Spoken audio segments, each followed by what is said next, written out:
otros aspectos como la soberanía o el poder como elementos, pero ahora yo ya en el desarrollo les voy a ir explicando por qué nosotros nos quedamos con esta opción de un conjunto social que se asienta sobre un determinado territorio y que se somete a la autoridad de un gobierno con sujeción a un orden jurídico. Por otro lado, tenemos la definición de lo que es la nación. La nación es un concepto de tipo sociológico porque significa que hay un conjunto de personas que están unidas por el idioma, la cultura, la raza, la religión, cuestiones étnicas, historias comunes, que pueden ser una misma nación en diferentes estados, como por ejemplo, cuando decimos la nación latinoamericana, estamos hablando de todos aquellos países tributarios del idioma latín, que para nosotros es el castellano, y que fueron colonizadas o que tienen un origen con España. Decimos Argentina, Uruguay, Perú, Colombia, etcétera, decimos son países que tienen similares aspectos culturales, similar origen histórico, hablamos el mismo idioma, podemos decir que conformamos la gran nación latinoamericana. Pero hay situaciones inversas, es decir, que en un mismo territorio de un estado, o sea, en una misma estructura jurídica, coexistan diferentes nacionalidades, como por ejemplo en España, o por algunos citan como por ejemplo en el Reino Unido de Gran Bretaña, la existencia de los irlandeses y se me fue el nombre de los que están en el norte, escoceses, como la nación galesa, como nacionalidades dentro de un mismo estado que es el estado de Gran Bretaña. Entonces, con esta primera definición avanzamos a ver cuáles son los elementos del Estado. Los elementos del Estado, en principio, son estos tres. Pueden encontrar en los libros, como les decía, soberanía y poder. Pero para nosotros es suficiente que existan estos tres. Chicos, recuerden bloquear los micrófonos, que estoy escuchando voces atrás. ¿Estamos?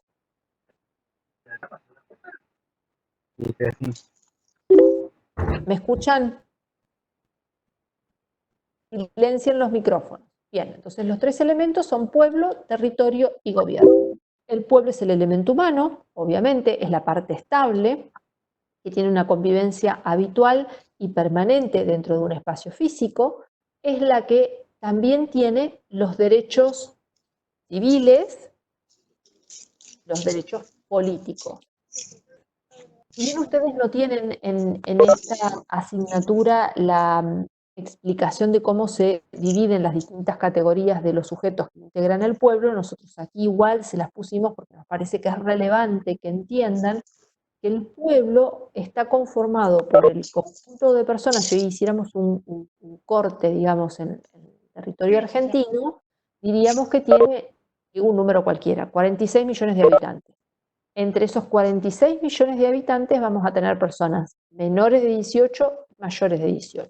Y también vamos a tener extranjeros que residen en el territorio argentino y extranjeros que están circunstancialmente en el territorio argentino, supongamos en épocas de normalidad porque están haciendo turismo. Bueno, todo eso es el conjunto que conforma la población. Ahora, pueblo técnicamente es aquel conjunto de la población estable del país, con lo cual excluimos a los extranjeros que están transitoriamente dentro del territorio, y que si a su vez les agregamos la calificación de la participación en los derechos políticos, definimos como ciudadano, es decir, solamente las personas de nacionalidad argentina mayores de 18 años, o de 16 para el caso del voto voluntario, que pueden participar de los actos electorales. Si tienen dudas, me van escribiendo en el chat, yo avanzo y después las vamos resolviendo. No, 5 la paso, las 6 la paso, diferencia entre nacionalidad y ciudadanía. Entonces, pasamos.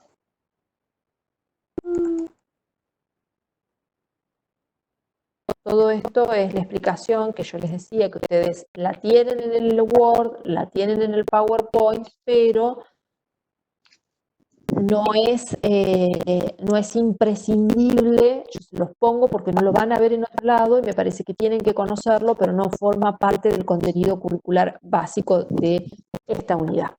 Pasamos al segundo elemento, que es el territorio. El territorio es la base o es el sustento físico en el que se asienta esta población. El Congreso de la Nación el que determina hacia el interior del territorio argentino cuáles son los límites interprovinciales. Pero respecto de los límites exteriores, utiliza otro verbo. En lugar de fijar los límites, dice arreglar los límites.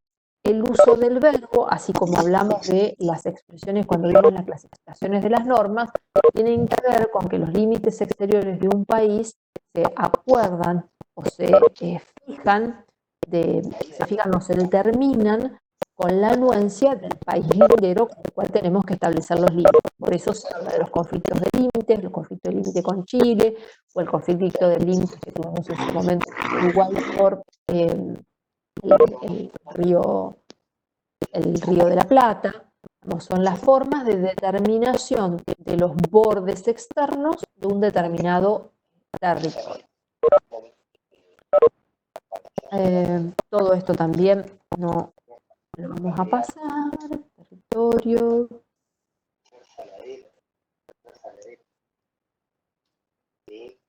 Bien, el gobierno es el tercer elemento que conforma el Estado, es la organización que cada Estado hace de su estructura interna de funcionamiento. En el caso de la República Argentina, recuerden, es la parte orgánica, donde están todas las normas organizativas del funcionamiento del gobierno, ejecutado el Poder Ejecutivo, Legislativo y Judicial.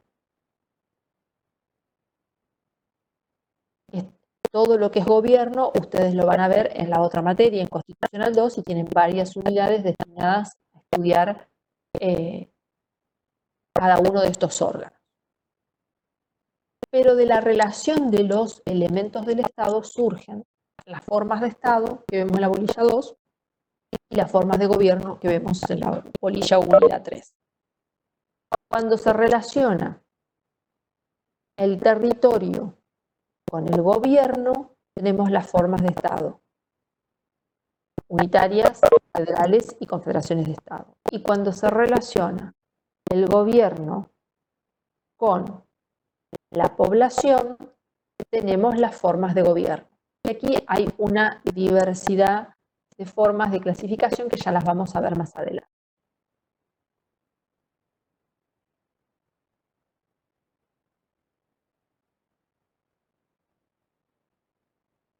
Ahora pasamos al punto 1, que es los orígenes del Estado. Es un tema bastante árido y ustedes van a ver que en el Word tienen mucha referencia en citas por debajo de donde está la hoja, porque era tanta la información que tenía que para que no se hiciera un trabajo de 60 hojas decidí compilarlo de esa forma. Y por supuesto, si alguno tiene interés en ahondar más sobre una determinada forma de Estado, puede recurrir al material y verificarlo.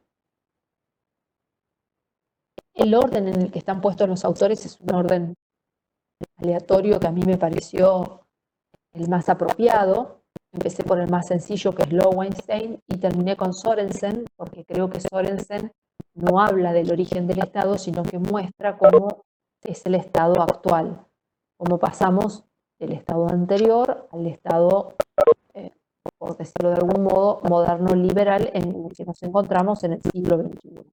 Pero en el medio de esas dos clasificaciones están la de Echeverría-Uriburu, que es muy compleja, la de Dalmacio Negro, que está desde el punto de vista histórico-filosófico, y también la clasificación que hace el profesor Rosati desde el punto de vista del origen lógico y del origen histórico del Estado, que es lo que vamos a ver fundamentalmente. Hay un cierto consenso en la doctrina que hemos citado, en establecer que hasta el siglo XVIII no tenemos conformaciones de Estado, sin perjuicio de que es Nicolás Maquiavelo en su obra literaria El Príncipe, el primero que hace referencia al Estado, pero estaba describiendo, para que ustedes se sitúen temporalmente, la organización de Italia en señoríos o principados, o en términos de expresarlo en otras palabras, en organizaciones feudales. Cada uno de esos señores o príncipes era dentro del territorio de su feudo el titular del poder ejecutivo, legislativo y judicial en aquel momento. Entonces esa es la primera vez en la que en un texto, en este caso puede ser literario o de ciencia política, se utiliza la expresión el Estado. Se caracteriza el Estado porque surge de una necesidad de las comunidades o de estas organizaciones poblacionales de encontrar una forma de gobierno o una estructura que les permita el desarrollo de sus actividades. Así como la población va creciendo a lo largo de los siglos, también se van modificando las formas de organización social y estatal que estas poblaciones tienen. Vamos entonces con la clasificación de Karl Lowenstein sobre las formas históricas del Estado. Él hace referencia al constitucionalismo como una de las fórmulas. El constitucionalismo surge, como ya vimos en las unidades anteriores, con el dictado de las primeras constituciones en el siglo XVIII. Las constituciones surgen a raíz de la Revolución Francesa y de la Revolución Norteamericana. Es decir, las formas de organización de los estados regidas por una norma fundamental o norma constitucional.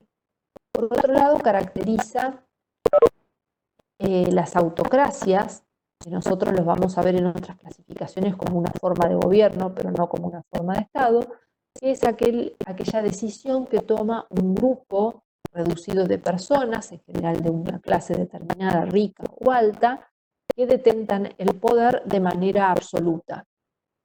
En términos modernos, la autocracia se asimila a la expresión de la dictadura, es decir, tenemos una o un grupo de personas que detentan el poder absoluto dentro de un espacio territorial. Y finalmente habla de configuraciones intermedias de los estados, como los estados semipresidencialistas o pseudoconstitucionales, en donde la validez del gobierno reside en cuánto más cerca o no estamos de la legitimación democrática del poder político.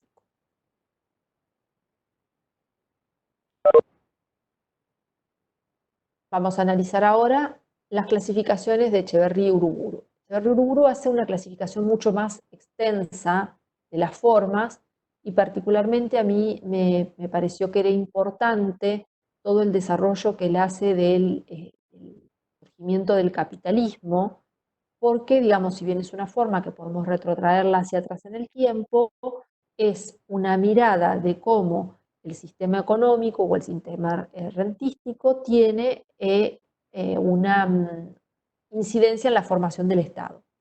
Catalina, no te puedo habilitar a anotar cosas porque eso implica modificar lo que yo estoy diciendo. Vos después, como el PowerPoint no está en PDF, podés ir anotándolo en tu propia computadora, así que abrilo y hacé las anotaciones al margen desde tu computadora, no desde acá, desde la pantalla compartida. Bien, el primer estado que identifica Etxeberry Uruburu es el estado feudal, que era esta conformación que se produce fundamentalmente en el siglo XV, es decir, hasta el siglo XV en Europa, y que son pequeños reinos, principados o sitios en donde la autoridad es detentada por un señor. En Italia se llaman señorías, se las denominaba señorías, donde están dirigidas por un sujeto que tiene la potestad de establecer determinadas facultades en relación a sus vasallos, al pueblo que conforman su lugar, y que en general tenían por función la protección. ¿Por qué? Porque estos espacios estaban vallados o cercados, y además dominar el comercio o la actividad productiva en pequeños grupos o regiones. Profe, Y disculpe, le pregunto. Echeverri Uriburu también menciona un estado despótico en Asia y América y un estado esclavista en Grecia con Alejandro Magno y Roma imperial. exactamente. No los incluía acá en el PowerPoint para no hacerlo extensivamente largo, porque digamos, esas son las primeras manifestaciones de organización social, pero como en realidad la palabra Estado surge a partir de Maquiavelo, eso anterior es considerado una organización, pero no es considerado Estado en el término de la definición que damos a partir de población, territorio y gobierno. De todos modos, ustedes lo tienen en el Word y son formas que tienen que ver y que entender. Yo arranqué la explicación con estas formas de Echeverri Uriburu porque me parece que son las más cercanas en el tiempo para aproximarnos a la palabra Estado. De todos modos, fíjense que en el Word creo que quedó así. Ustedes tienen subrayado con resaltador amarillo, ¿no es cierto?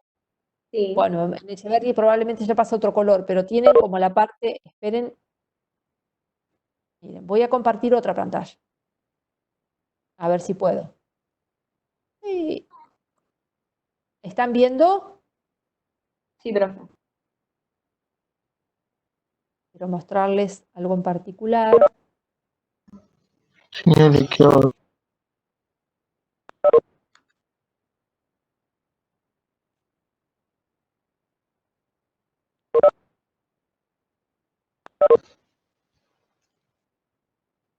Bien. Me voy a parar acá y lo voy a marcar.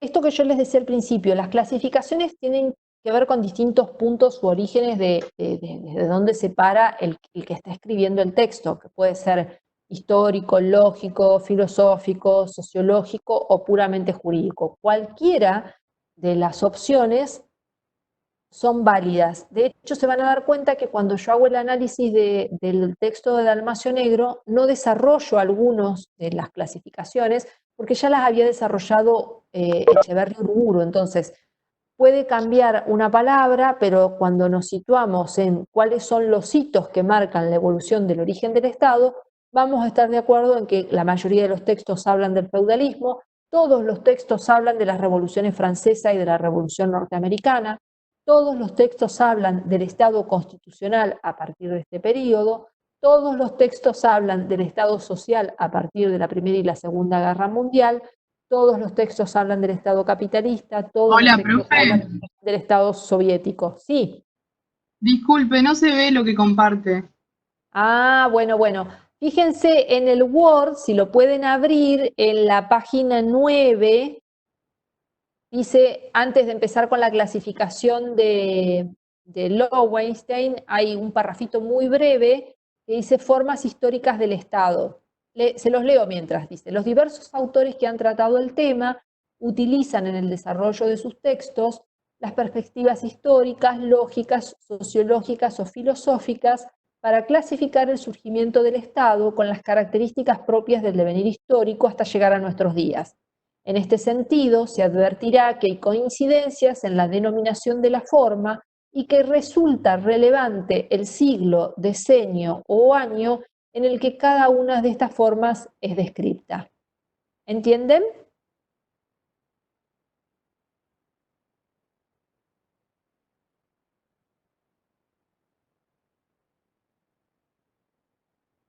¿Entendieron hasta aquí?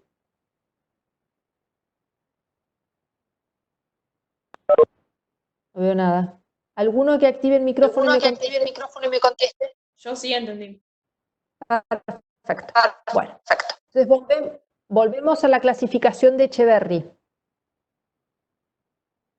Insisto, el Power es una síntesis que me pareció la forma gráfica de mostrar cómo estos textos o estos autores van haciendo las clasificaciones del origen de lo que se considera el origen del Estado en distintos momentos. Entonces, Echeverry, la clasificación que yo menciono acá es la del feudalismo, después viene el Estado capitalista, que surge con la revolución burguesa, o sea, estamos en el siglo XVII, fundamentalmente con la independencia de Estados Unidos, del Reino de Gran Bretaña, que tiene la particularidad de aportarle al constitucionalismo mundial tres institutos: la forma de Estado federal, la forma de gobierno presidencialista, ninguna de estas formas eran conocidas en el mundo, y también le aporta el control de constitucionalidad, que ustedes lo van a ver en, creo que la bolilla 4 o la bolilla 5. Esperen, sin luz. Ahí voy. Un minutito.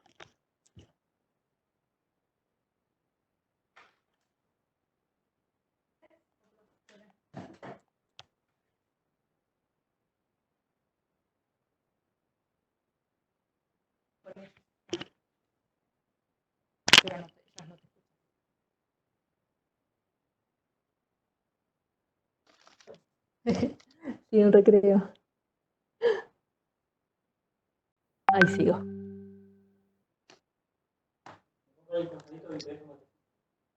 Sí, cómo no. Bien.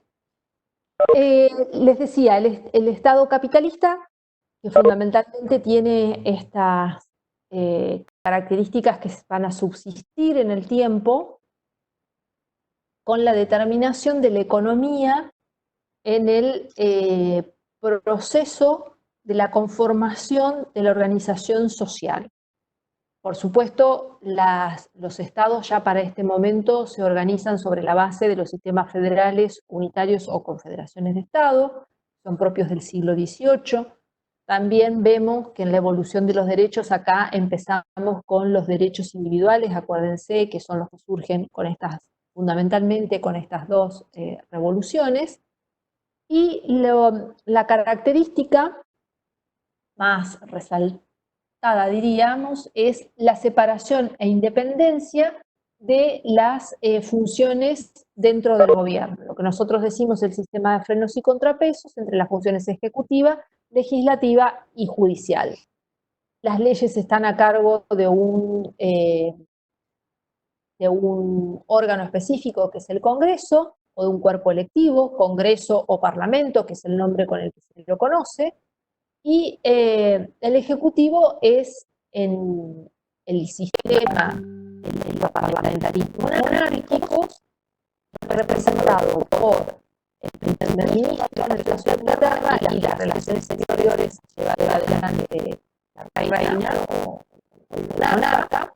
En el sistema federal de los Estados Unidos, el titular del Poder Ejecutivo reúne en la misma persona las calidades de representante exterior y además titular de todas las funciones de gobierno o gubernamentales, y además de otras jefaturas como pueden ser la administrativa y la de las Fuerzas Armadas.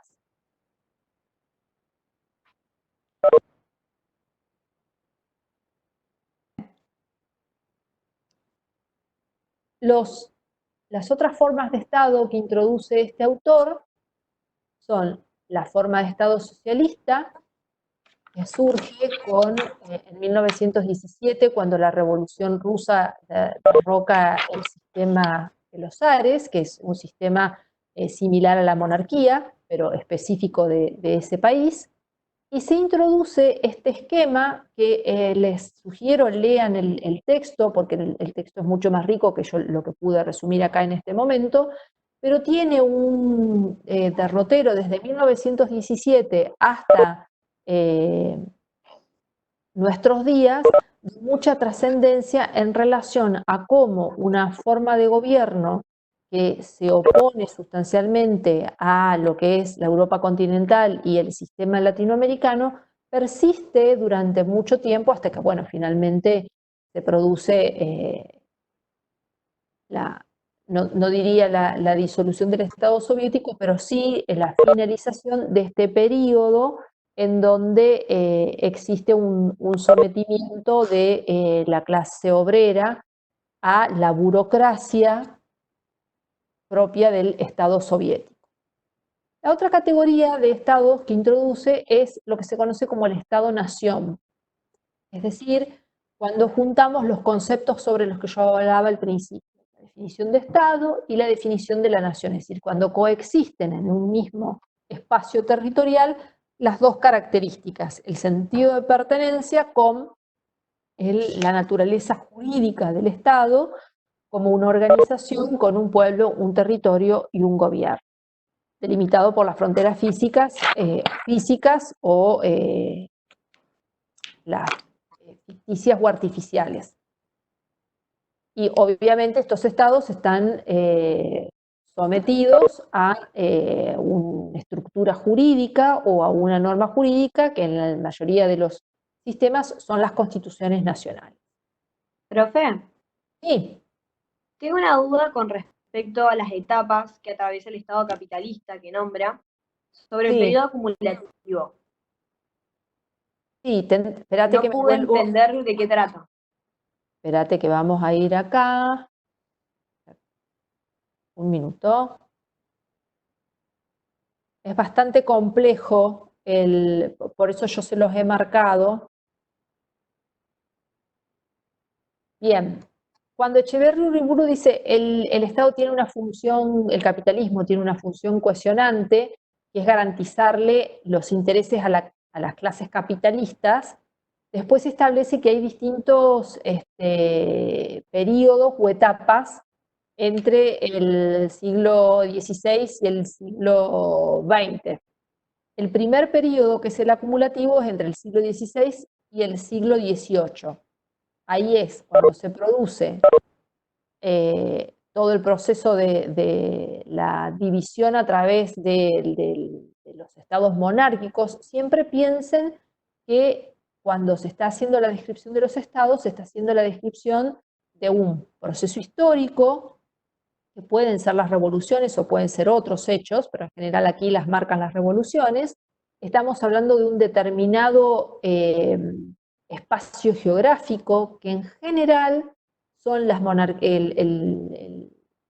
la Europa continental, y cuando hablamos de las monarquías, en general nos referimos a la monarquía del sistema de Gran Bretaña, que genera el Common Law, pero también podemos hacer referencias a la monarquía española o en su momento las monarquías francesas hasta la llegada de la República con la Revolución Francesa. Por eso Francia tiene, si ustedes se ponen a ver, hablan de la Primera República, la Segunda República, la Tercera. Cada vez que hay un hito histórico, se denomina al nuevo proceso como la Primera, Segunda, Tercera, Cuarta o Quinta República. Pero en este periodo acumulativo se está refiriendo al sistema del absolutismo monárquico, es decir, cuando los reyes mantenían todo el poder y ejercían el sistema capitalista dentro del marco del reino. Esto se mantiene hasta que se produce la revolución industrial. Una vez que se produce la revolución industrial, obviamente hay un cambio en las estructuras del poder del capitalismo que deja de ser propio de la monarquía y pasa a ser el capitalismo de las empresas o de los grupos de poder que tienen mayor concentración de capital y por ende tienen una mayor productividad. Por eso habla de los burgueses y habla de la monarquía. De ese estado del periodo acumulativo pasa el estado de armonía o estado de bienestar, que es como nosotros lo conocemos, o estado social de derecho, depende de las categorías. Nosotros hablamos del estado de bienestar cuando nos referimos a qué pasa primero en Norteamérica, pero que se irradia a todos los países, cuando termina la Primera Guerra Mundial y se produce la crisis económica de 1929. Y hablamos del Estado social de derecho cuando hablamos de las constituciones que surgen en 1917 en México y en 1919 en Alemania, pero después a todo lo largo del siglo XX, que son las constituciones que introducen los derechos sociales. Esa es la explicación. Y después creo que hay un tercero más, espérate que bajo y miro para chequear. Exacto, el estado intervencionista o estado de administración está relacionado con la economía, pero que nosotros también vimos cuando, ¿se acuerdan que yo les conté en la unidad 1 qué pasa después de la caída de la bolsa y del octubre negro, cuando el gobernador Roosevelt enviaba sus proyectos de leyes al Congreso? Había un conflicto y la Corte terminaba resolviendo siempre en contra de la decisión de Roosevelt o del gobierno. Digamos, no es que lo personalizara en el presidente, pero sí resolvía en contra de la decisión de gobierno. Hasta que Roosevelt es electo por una tercera vez, eligen cuatro, pero a partir de la tercera, uno de los jueces que conforma esa mayoría automática de 5 miembros, que se llamaba Roberts, el apellido era Roberts, cambia el criterio de su voto y dice, es importante para que vean cuál es el rol que tiene la Corte y cómo funcionan en las democracias en serio algunos institutos. Este juez dice que si bien él está convencido de que como vino resolviendo hasta ahora, o sea, en contra de la política de gobierno, es su posición concreta, no puede desconocer que el soberano, que es el pueblo, elige por un tercer mandato a un presidente. Y entonces cambia su criterio y esa mayoría de 5 se convierte ahora en una minoría de 4.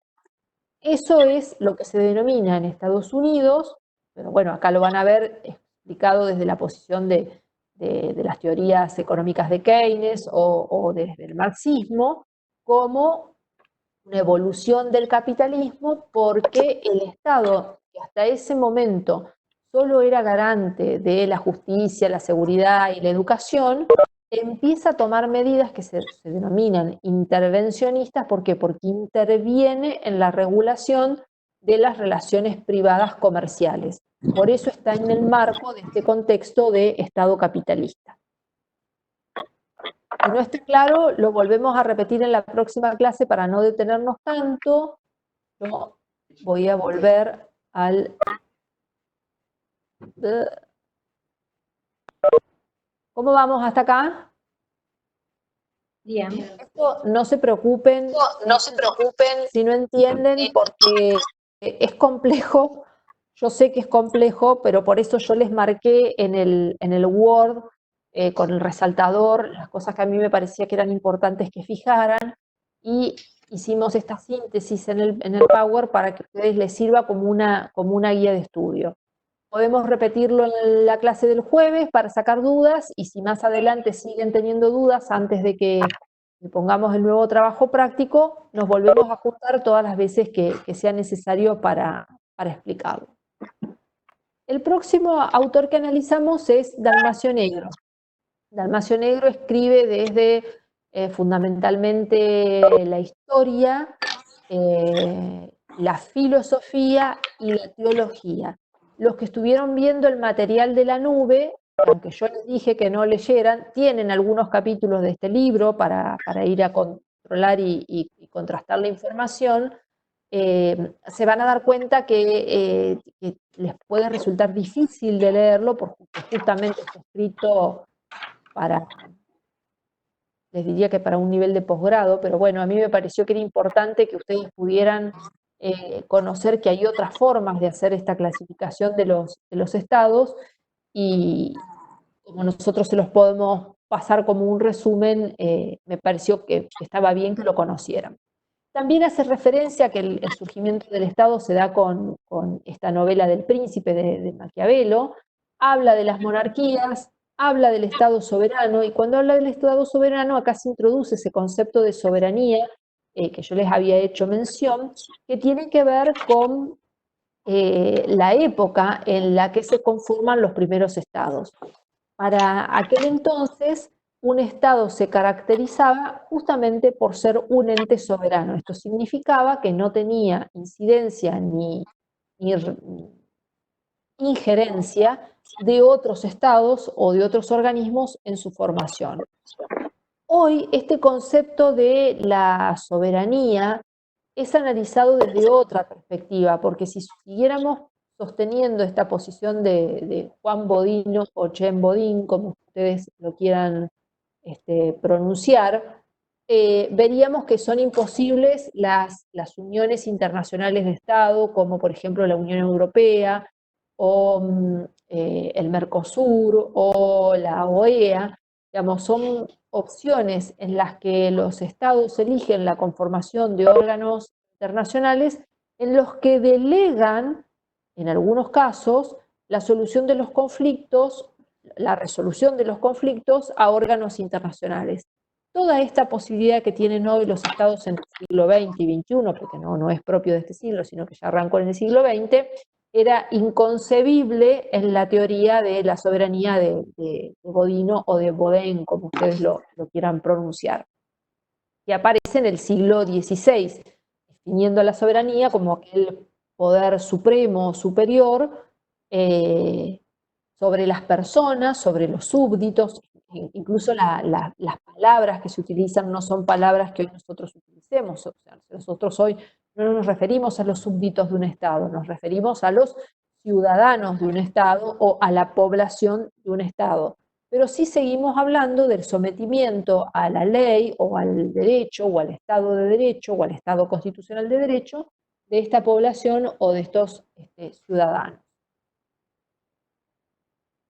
También tiene varias clasificaciones Dalmacio Negro. Esta filmina me parece que está metida por error acá, pero esperen que chequeo porque va más abajo. Por las dudas. Sí, esta me quedó por error. Acá después yo lo acomodo porque en realidad de federalismo empezamos a hablar más abajo. De todos modos, Dalmacio Negro hace referencia y Echeverri Uriburu también hacen referencia a la incursión que el federalismo norteamericano hace en la estructura de los estados. ¿Por qué? Porque como yo les decía, cuando las 13 colonias deciden en un proceso la independencia de Gran Bretaña, lo hacen con la idea de conformar un nuevo estado. Y ese nuevo estado primero es una confederación de estados y luego pasa a ser un estado federal. Y a partir de la Revolución y de la Constitución de Filadelfia, tenemos una nueva estructura de Estado en el mundo, que es el Estado federal, que tiene determinadas características que son las que están enunciadas aquí.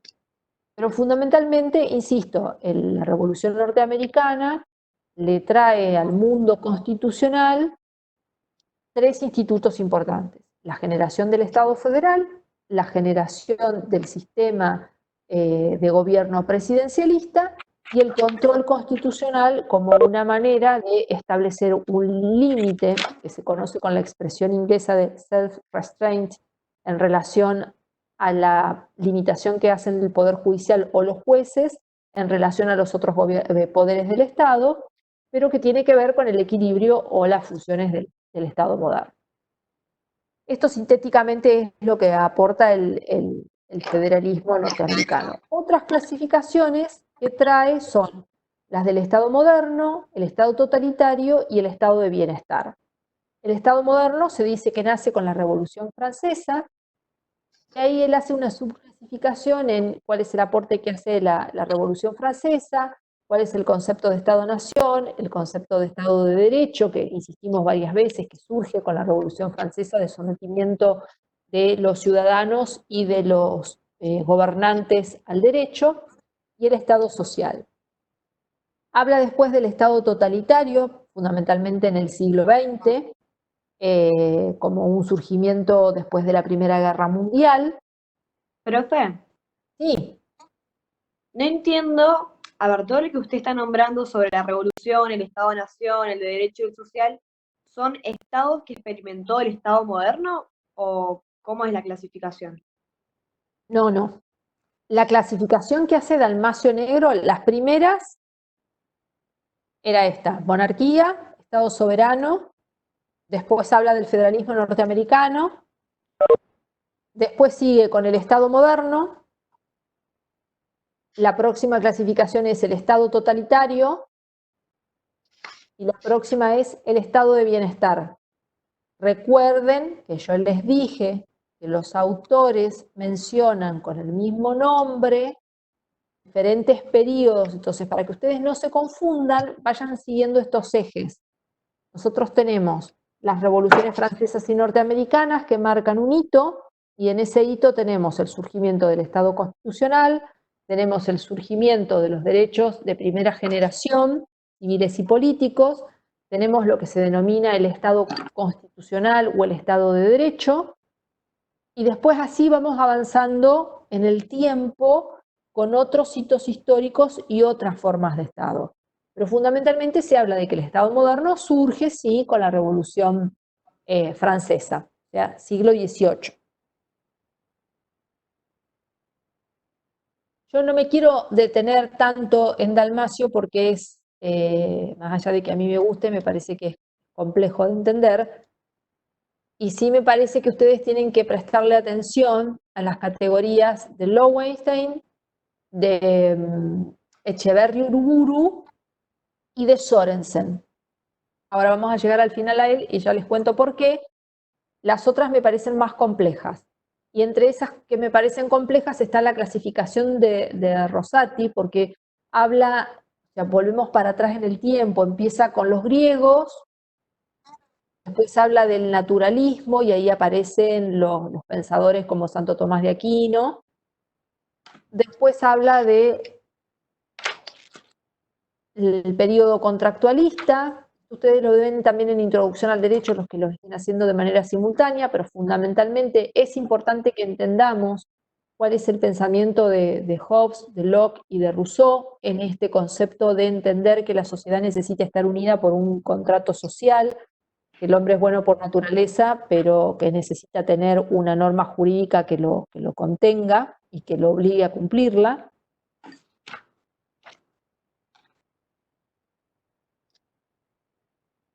Y cómo esas concepciones contractualistas nos siguen hasta nuestros días, porque en definitiva nosotros podemos entender el Estado como desde una faz, digamos, de dominación, de poder o de soberanía, es decir, todos estamos sometidos a la ley y a la Constitución dentro de un Estado, o podemos entenderlo como una cuestión contractual o consensual, en donde todos nos ponemos de acuerdo para vivir dentro de ciertas y determinadas reglas.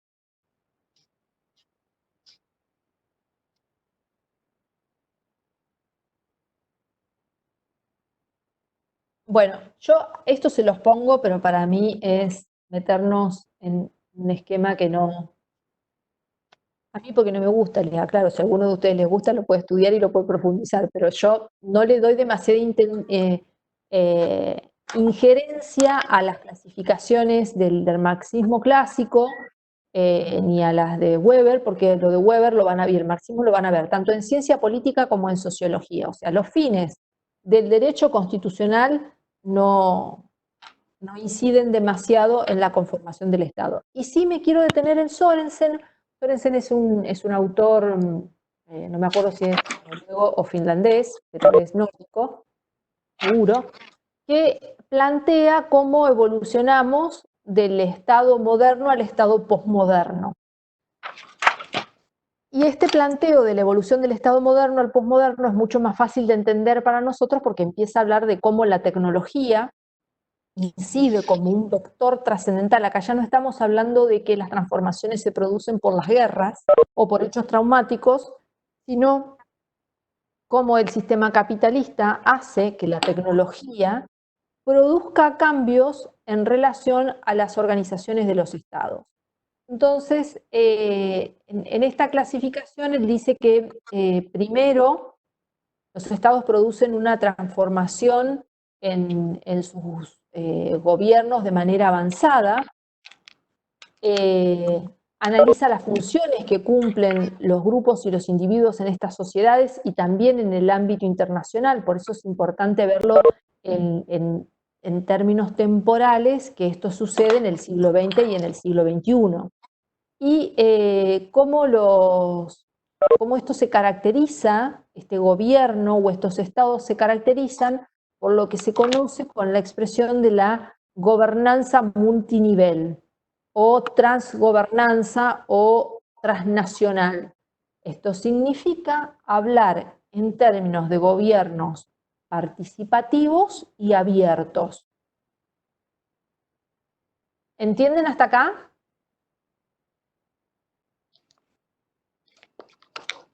Antes de que pasemos al otro punto.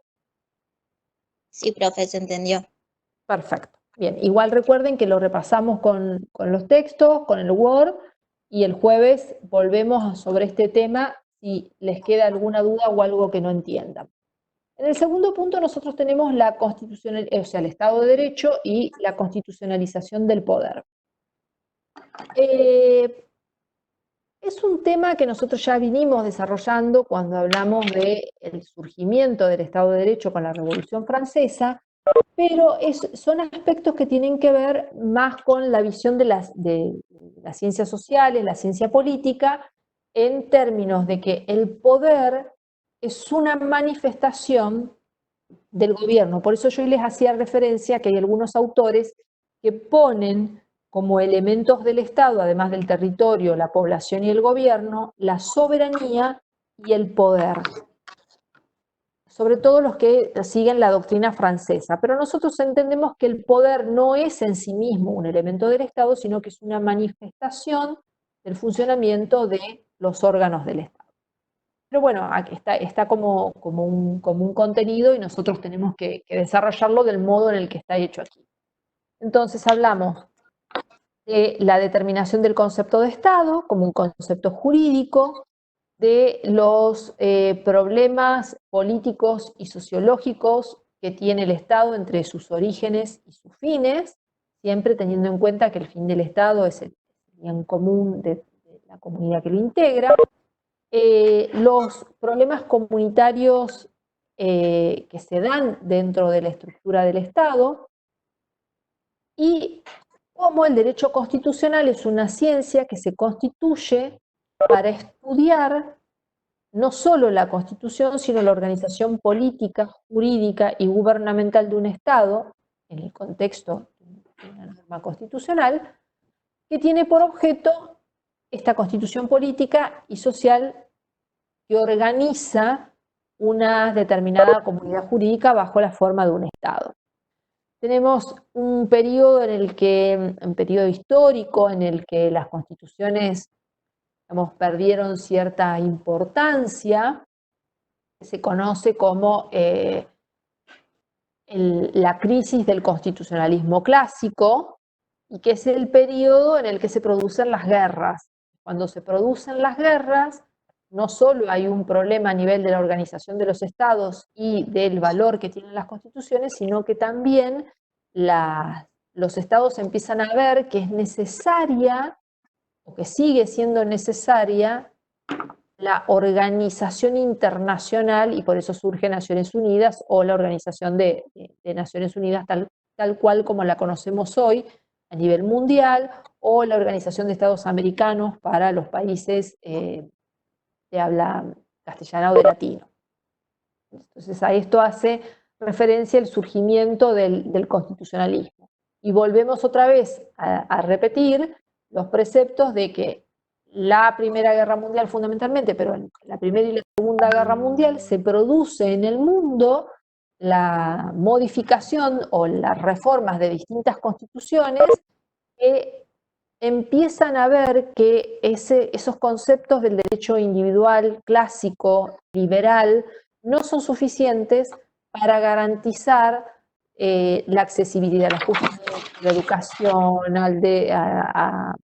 a los sistemas de seguridad social del conjunto poblacional que convive dentro de los estados. Por eso hablamos del nacimiento del constitucionalismo social en esta etapa, que tiene que ver con la constitucionalización de lo que se denomina la constitucionalización del poder. Otra característica esto era lo que me había referido antes, de las combinaciones de las formas de Estado y las formas de gobierno. Vamos primero a las combinaciones de las formas de gobierno, porque las formas de Estado las vamos a ver en el tercer punto, cuando hablamos del de la centralización y descentralización del poder.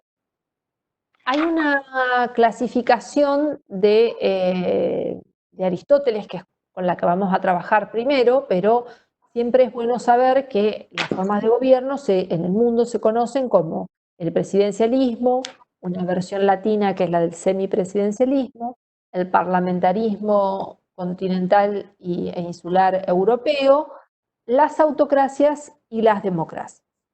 Eso es en términos generales. Pero después Aristóteles hace una clasificación entre las formas puras y las formas impuras. Es decir, establece que hay 3 formas puras de organización de los estados y que a esas 3 formas puras se le oponen 3 formas impuras.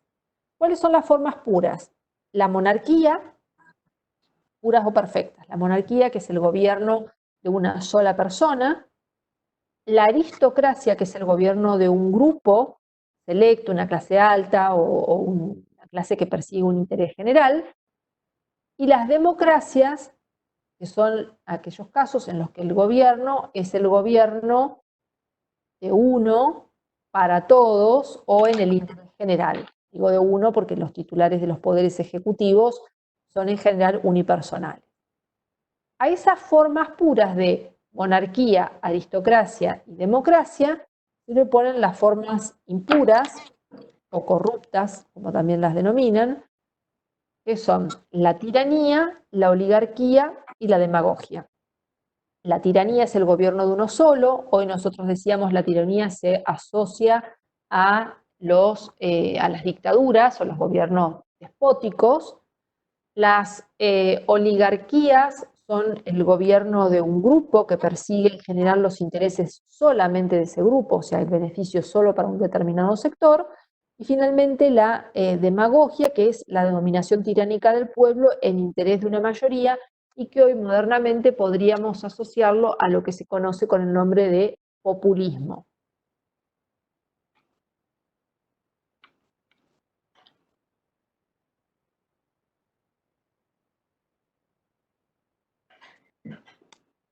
Vamos a pasar. Bien. Entrando ya en el tercer punto, que es la clasificación, digo, sobre respecto de los gobiernos, les insisto, el desarrollo para ustedes es solamente esto que estuvimos viendo acá, porque ustedes van a ver en la próxima materia toda la organización de la estructura de gobierno de un Estado. Lo van a ver desde la perspectiva del Estado argentino, pero en algunos casos van a tener comparación con otros estados como para ver cómo en el mundo funciona este sistema. Pero sobre la organización de la forma de Estado, más allá de que hablemos del federalismo argentino después brevemente en Constitucional 2, es este el momento en el que vamos a ver cómo se organizan estos elementos que determinan la forma de Estado, que son el territorio y el gobierno. Y hay 3 formas de organización. Vamos a empezar por cómo en el tiempo aparecen. Primero aparecen las confederaciones de Estado y el Estado unitario, y con la Revolución Norteamericana aparece el Estado federal. Las confederaciones de Estados son las uniones de Estados soberanos bajo un documento o instrumento de derecho internacional público que se denomina carta o tratado y que generalmente tienen por finalidad la defensa exterior y el mantenimiento de la paz interior.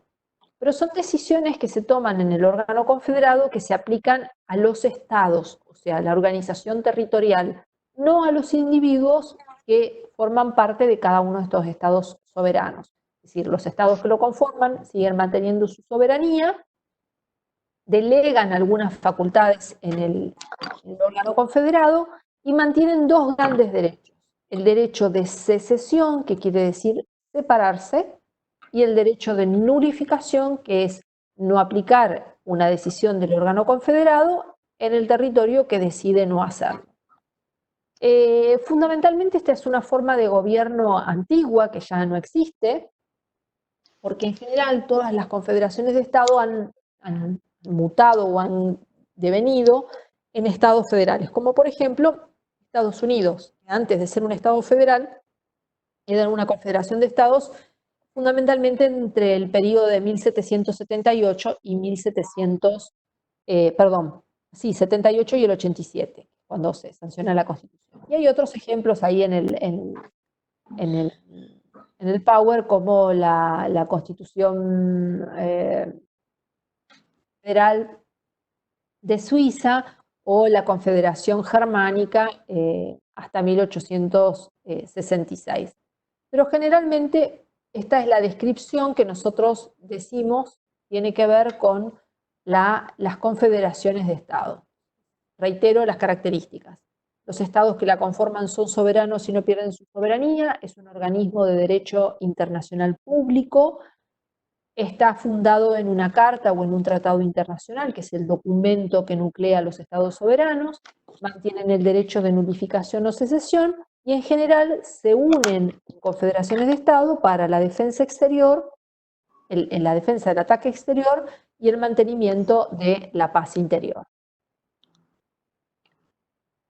Por oposición a este esquema de organización tenemos los estados unitarios. En los estados unitarios generalmente hay una unidad de decisión de gobierno, o sea, una centralización de gobierno y una descentralización de tipo administrativo. O dicho de otro modo, tenemos una centralización de lo político gubernamental y una descentralización de tipo administrativo.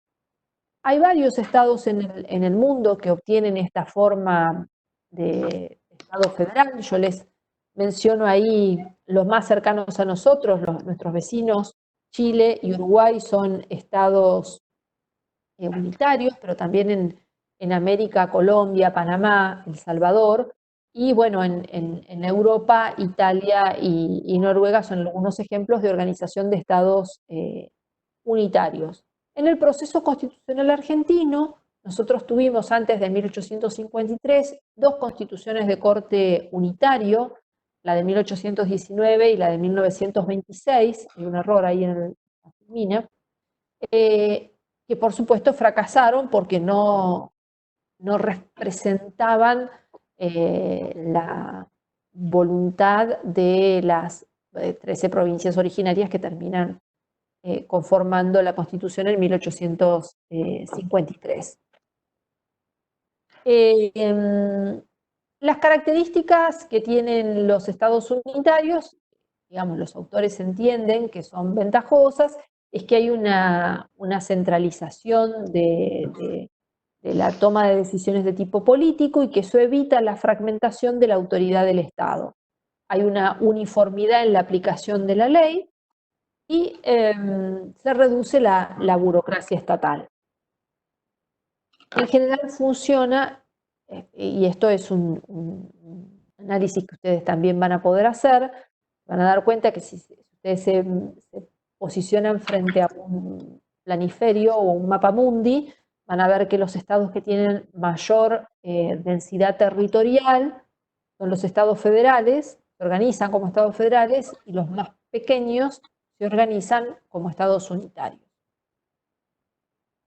¿Cuál es la característica que tienen los estados federales? Bueno, decíamos, el Estado federal surge con el Estado federal norteamericano y después se va reproduciendo en muchos países.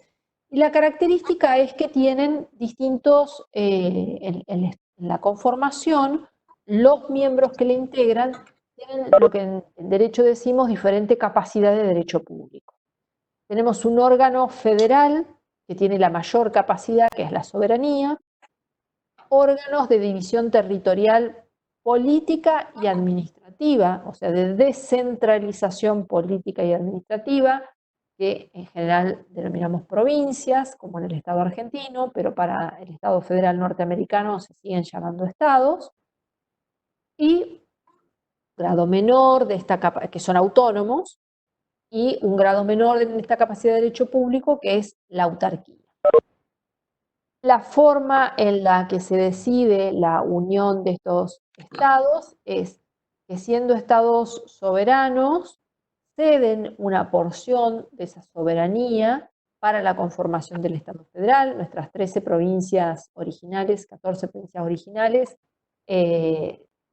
funcionaban hasta 1853 de manera soberana, por decirlo de algún modo, deciden la organización a través de este instrumento que es la Constitución Nacional y ceden la soberanía al Estado federal. Por eso hablamos que en el Estado federal hay una distribución de las competencias. Tenemos competencias que son propias del Estado federal, competencias que son propias de las provincias, competencias que son delegadas por las provincias al Estado federal y competencias concurrentes, es decir, que las pueden fijar tanto el Estado federal como las provincias. Por ejemplo, para que ustedes entiendan, la Constitución Nacional establece en el artículo 41 que en materia ambiental, la política ambiental es concurrente entre las naciones y las provincias. Esto quiere decir que la nación dictó una ley de presupuestos mínimos en materia ambiental, pero cada una de las provincias puede dictar legislación que tiene esta legislación nacional como un piso, es decir, como una base, y puede por encima de eso dictar mejores normas o normas con mayor amplitud, de acuerdo a que en el Estado Federal Argentino tenemos distintas realidades en materia ambiental. Decíamos que tienen estos tres tipos de competencias y que en la Constitución Argentina están dispuestas en el artículo 75, inciso 12, cuando establece que el Congreso va a dictar una legislación general en las materias de civil, comercial, penal, mineral, de minería y laboral.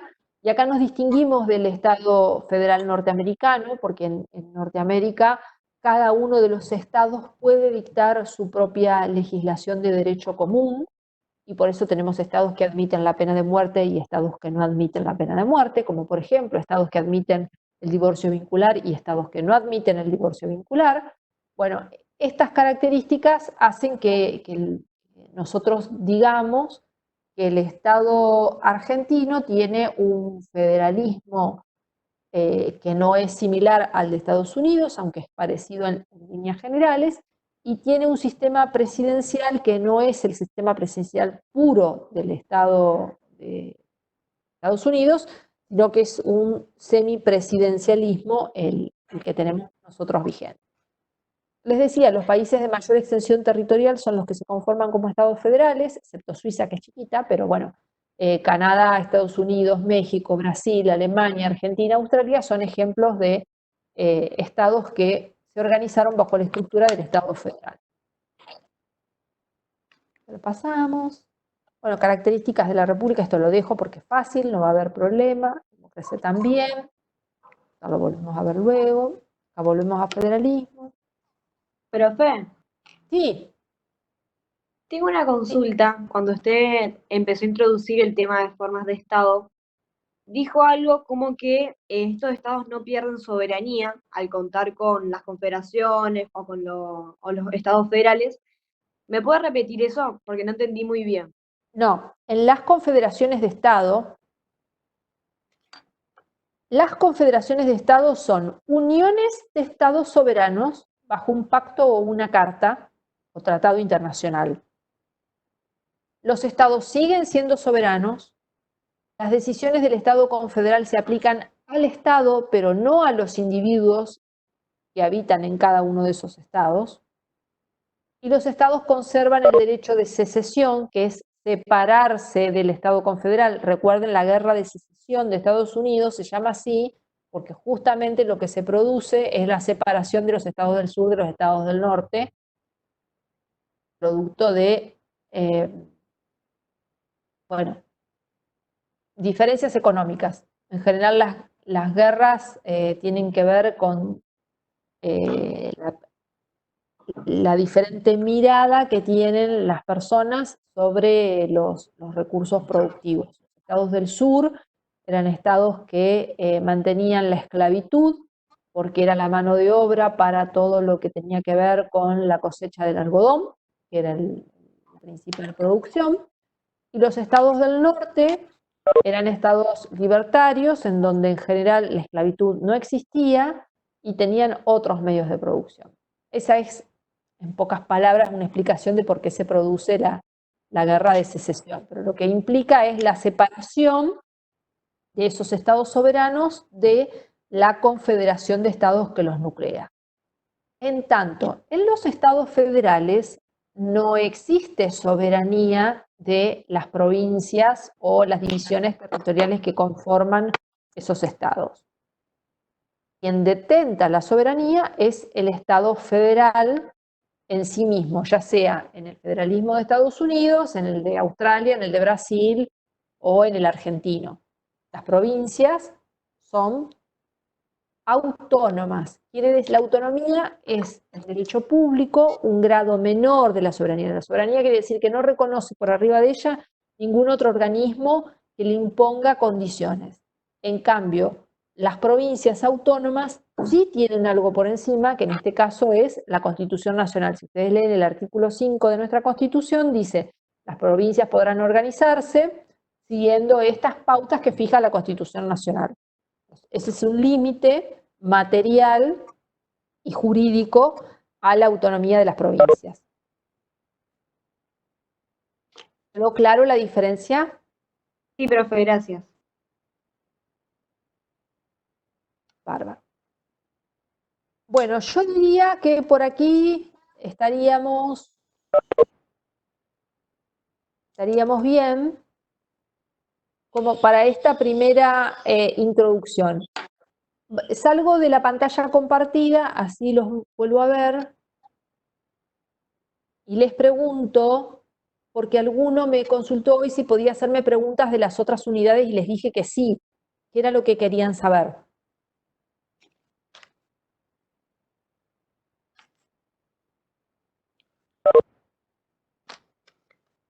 Profe, Sí, escucho. no, yo tenía una pregunta sobre el punto 3, pero más concretamente con lo que refiere a la regla federal que aparece en el PowerPoint. Sí. O sea, lo que se denomina la regla federal se puede considerar como las pautas para la aplicación del federalismo. Sí. Pero ¿sería el federalismo en general o el federalismo en nuestro país? No, En otros países en concreto. No. Es una regla del derecho argentino. Ah, bien. Era eso nomás. Gracias, profe. Bien. ¿Alguien quiere preguntar algo más?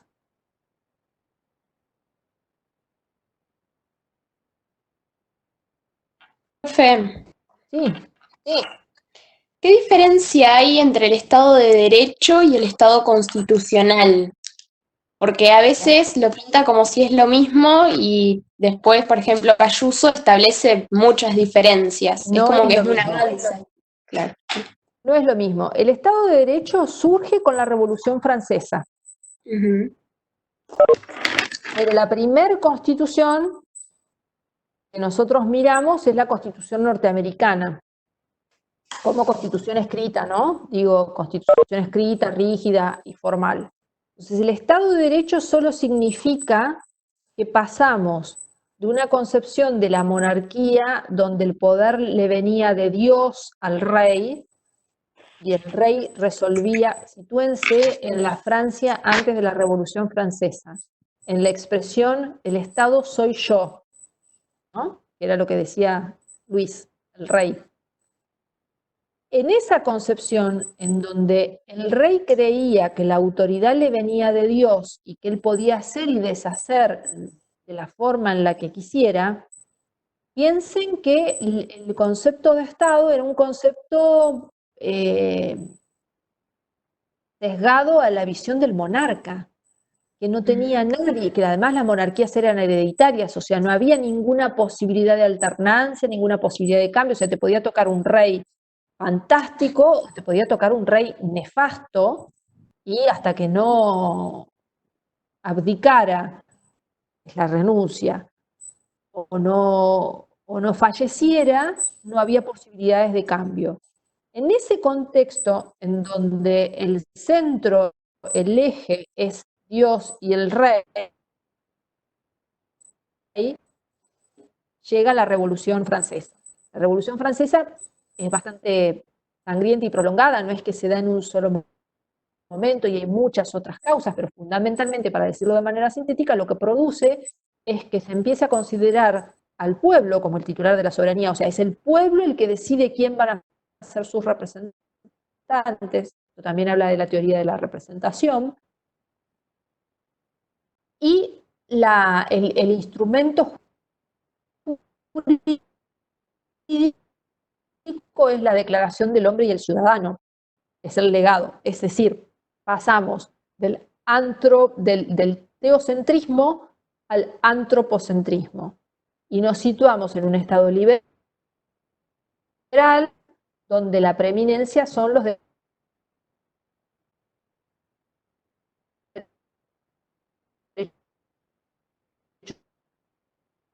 individuales, civiles y políticos del ciudadano. ¿Cuándo empezamos a hablar del Estado constitucional? Cuando empezamos a darle preeminencia a las constituciones y que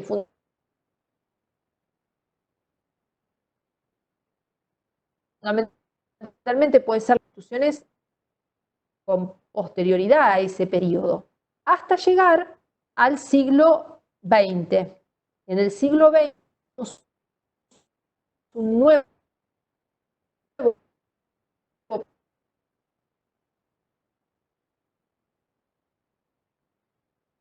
proceso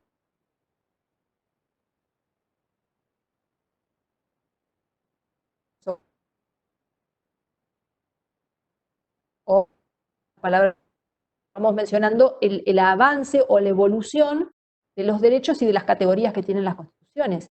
En ese periodo de la posguerra pasamos, para contárselos en términos rápidos, la Constitución de 1919 de Alemania permite que Hitler llegue al poder sin violar ninguna norma constitucional. Obviamente, después de la guerra, esa Constitución se reforma. Y si ustedes se fijan en el ejercicio que tuvimos en la unidad 1, la Constitución alemana que se menciona es la de 1949. Es decir, ahí hay un proceso de reforma constitucional. España produce la modificación de su constitución en el año 78.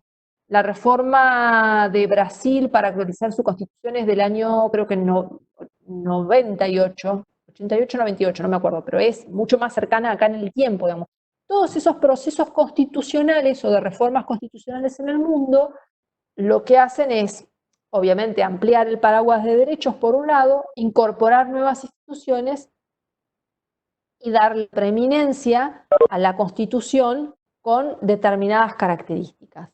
En ese proceso mundial, la Argentina también va haciendo su derrotero o su acomodo constitucional, que no se notó demasiado, ustedes lo van a ver después en Constitucional 2 porque lo tratamos ahí específicamente al proceso constitucional argentino, pero nosotros en la evolución desde el constitucionalismo clásico al constitucionalismo social tenemos un hito, una brecha, que es que se produce lo que yo digo la Constitución que no fue, que es la de 1949, porque no es una reforma que haya sido considerada como tal en el proceso constitucional argentino, a pesar de que trae en el aspecto del constitucionalismo social todo un capítulo relacionado con la mujer, el niño, la ancianidad y la seguridad social, que después en 1957 se transforma en el artículo 14 bis.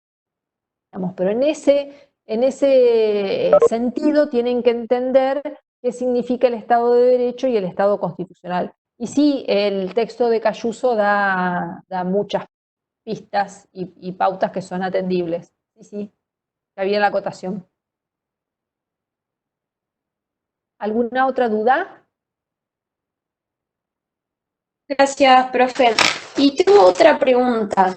Decime. ¿Se puede decir que la constitucionalización del poder empieza en 1215 con la Carta Magna o decimos eso de la Constitución norteamericana que usted nombró recién? A ver, lo que se conoce como la Constitución de Juan Sin Tierra, que es esta que vos referís de 1215, en el sistema inglés no, si bien tiene incidencia porque es una ruptura del sistema feudal, pero prosigue la monarquía, no diría que eso es constitucionalización del poder. Yo me quedaría con que la Constitución la constitucionalización del poder se da con el sistema norteamericano, porque es lo más parecido en el esquema de sistema jurídico al nuestro. No quiere decir que los otros no existan, no, al contrario, lo que pasa es que nosotros abrevamos dentro del sistema jurídico romano.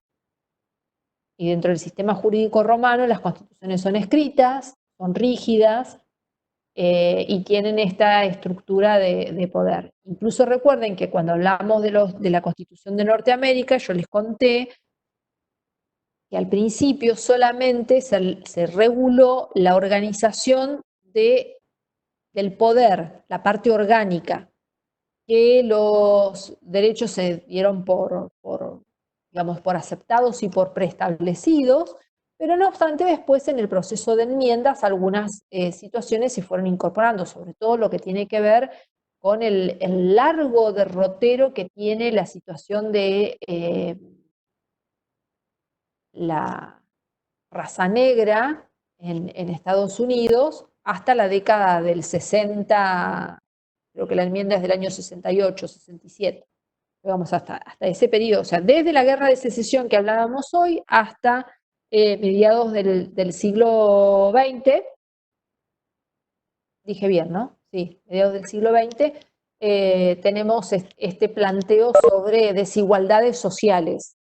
Por eso yo consideraría que la constitucionalización del poder está relacionada con la Constitución norteamericana.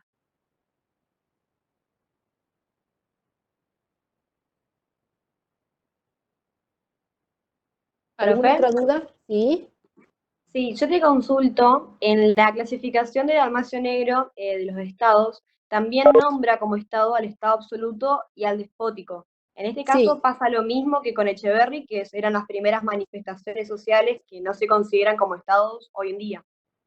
Exactamente. De todos modos, está bien mencionarlos porque seguramente ustedes, pienso yo que han estudiado, cuando yo fui a la escuela secundaria, estudiamos el despotismo ilustrado, que es una de las categorías que ustedes tienen ahí, no me acuerdo si, creo que está en Dalmacio Negro, pero no sé si está también en Echeverri Uriburu.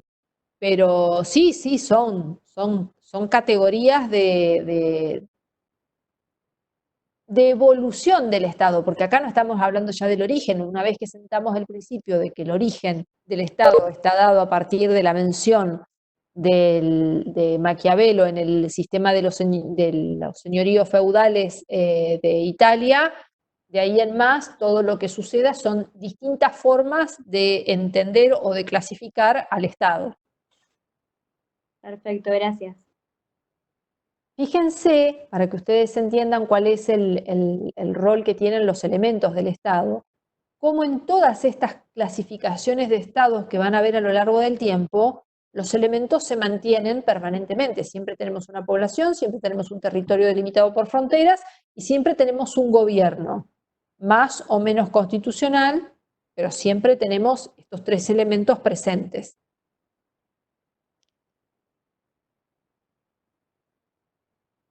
Profe, ¿Alguna otra? ¿Sí?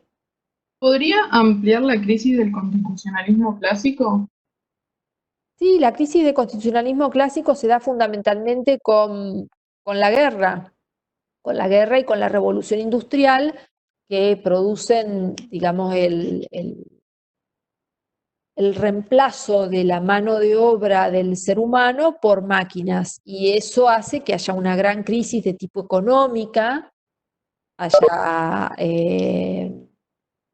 sí, eso es una crisis de tipo económica porque la gente queda sin trabajo y la gente queda sin trabajo en el norte de Inglaterra porque las minas empiezan a introducir, las minas de carbón empiezan a introducir maquinarias y también porque en lugar de usar carbón en los barcos se empieza a utilizar el combustible. Entonces, todos esos cambios que tienen que ver con lo económico producen crisis sociales.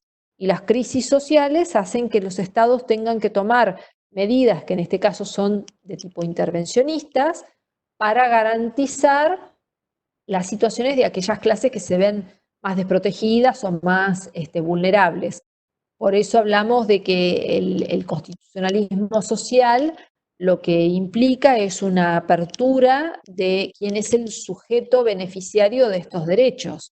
Ya no es el hombre individual del individualismo clásico o del constitucionalismo clásico, sino que ahora es el conjunto de hombres, o sea, el trabajador en relación de dependencia, la familia, las organizaciones gremiales y sindicales, y eso permanece en el tiempo porque la Corte va interpretando quién es el beneficiario de la seguridad social, incluso hasta nuestros días.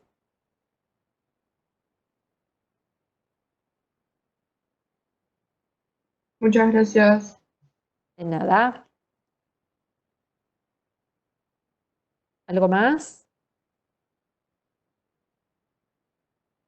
Profe, entonces, en la clase que viene nos terminamos de sacar la duda sobre esta unidad y arrancamos con la 3 o Y solo nos empiecen, quedamos sí, la 3 ya empezó a partir de hoy.